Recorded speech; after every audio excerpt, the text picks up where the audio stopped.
আজকে এই বৃষ্টির মধ্যে রান্না করতে চাইছিলাম ভুনা খিচুড়ি। ভালো লাগে না, তাই রান্না করলাম না। শর্টকাট কিছু রান্নার চিন্তা ভাবনা করলাম। তাই ফ্রিজে একটু বড়বড়ি ছিল, ওটা ভাজি করলাম।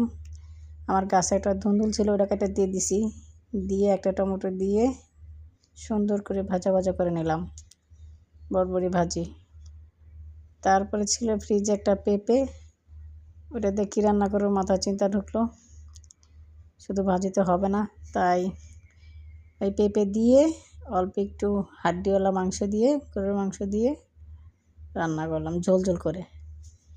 এখন বেশি একটু পেঁয়াজ দিয়ে দিলাম, পেঁয়াজ, তারপরে আদা রসুন মরিচ গরম মশলা দিয়ে সুন্দর করে কষাই নিলাম।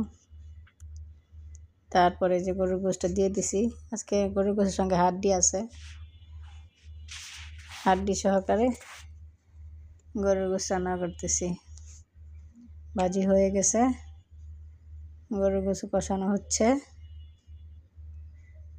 পেঁপে দিয়ে দিলাম, সঙ্গে 2টা আলু দিছি। ছোটো মেয়ে আর পেঁপে খায় না, আলু খায়, এই জন্য আলু দিলাম। এই পেঁপে দিয়ে আলু দিয়ে একটু ঝোল ঝোল করলে ভালোই লাগে, ভালো করে একটু কষা টষা রান্না করতে হয়। এই যে কষানো হচ্ছে, আমি ভালো করে সব তরকারি কষাই আগে, এই কষাচ্ছি, একদম ভাজা ভাজা করে কষাই নিলাম। তারপরে এখন ঝোল দিয়ে দিলাম, পানি বেশি করে দিয়ে দিলাম যেন সুন্দর করে মাংসটা হয়ে যায়। এখন ঢেকে দেব।